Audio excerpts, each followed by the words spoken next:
سیاسي خلک دغه خبره کوي چې یاره داسې نه دي ویل پکار، داسې خبرې کول نه دي پکار.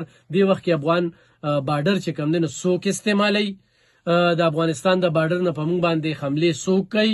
دغه شانتې په بلوچستان کې چې دا کم حالات روان دي نو دغه صورتحال څه دي، خو دلته کې موږ کم د هغه ځای بیلې ذکر وکړو، دلته کې ټي ټي پي ذکر کوو.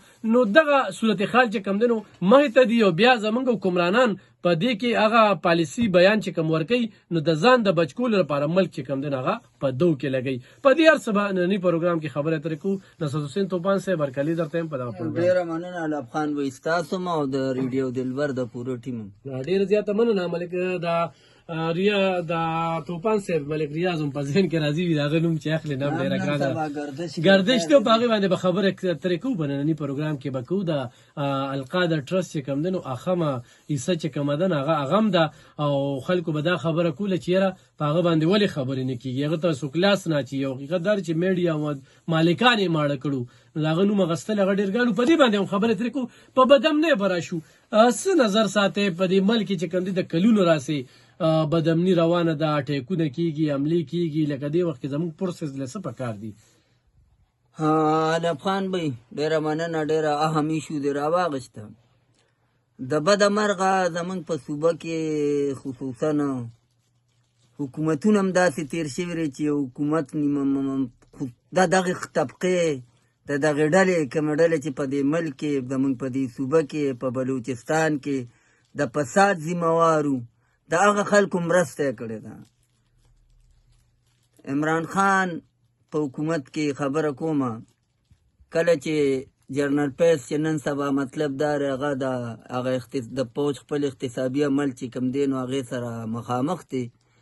چې کله کور کمانډرو او کومه خبره اترې شوې ده موجوده ترجمان چې کوم دی د صوبایي حکومت دا هم پکې شامل و او کومې معاهدې شوي دي، کم خلک چې په هغه وخت کې مطلب دا د جیله رها شوي دي افغانستان سره تعلق لرونکي خلک یادو، یا کم خلک چې کم دی مطلب دا چې هغه بالکل پرې شوي دي او بیا راغلي مطلب دا په دې ملکنډ ریجن کې او یو ځای بل ځای منتقل شوي دي. دغې خلکو پالیسي داسې را چې کله دوی ډېر زیات کمزوري شي نو دوی لږ مطلب دا چې یو سایډ تکي ځان، خو چې کله دوی منظم شي او فعال شي نو بیا هغه کم چې د دوی سهولتکاري یا کم چې د دوی ملګري وي نو هغوی بیا دا نکټې وکړي. نو د صوبایي حکومت چې پکې مطلب دا د اسټابلیشمنټ دا ما نوم واغېست د جنرال پیس د هغه هم پکې یو مرکزي رول و چې همدغه کم خلک چې د ملک ته نقصان رسوي، کم خلک چې ریاست ته نقصان رسوي، کم خلک چې زما سیکیورټي فورسز ته نقصان رسوي، کم خلک چې عوامو ته نقصان رسوي. لکه په دې کې یوازې سیکیورټي فورسز نه عوام هم پکې مطلب دا شهیدان کېږي، مړه کېږي، دغسې مطلب دا د سیکیورټي فورسز اصلي کار شهیدان کېږي، زخمیان کېږي.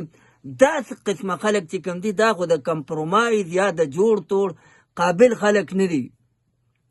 دغسې که ته بلوچستان صورتحال ته وګورې د افغانستان نه چې په موږ اټیک کېږي نو په هغې کې هم سازشونه دي.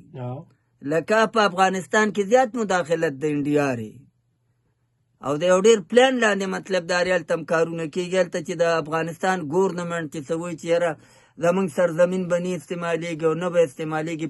پاکستان حتی الوسه کوشش وکړه چې دا زما ګاونډي ملک دی چې دې مطلب دا د خپله ځمکه چې کومه ده چې دا دې خلکو له ور نه کړي، خو هغه لبخانه ته ویني سانه واردات چې شو هغه سیکیورټي فورسز زموږ مطلب دا خصوصا پاک آرمي ناکام کړل.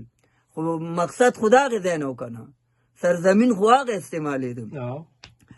نو زه وایم چې دې وخت کې ټول قوم له پکار دي چې د بلوچستان زمونږ د خیبر پښتونخوا چې کوم لاینډ ګوره تر کوړم پاړې چینار دغه ته وګوره مرکز هم پې بدنامېده، سیکیورټي فورسز هم پې بدنامېده. حالان کې دا ډېره وړۍ شوه، دا صوبایي حکومت زیر کنټرولي شوه، خو دا د سیاست ښکار شوې وه. نو چې په دې کې سیکیورټي فورسز او خصوصا پاک آرمي سره شانه بشانه دا قام ودرېږي چې په بلوچستان کې امن راشي، په خیبر پښتونخوا کې امن راشي او افغانستان چې کوم دی چې دا مکمل په لار شي، په لار داسې شي چې خپله ځمکه زما خلاف نه صحیح استعمالي. ښه نصرالحسین طوفان صاحب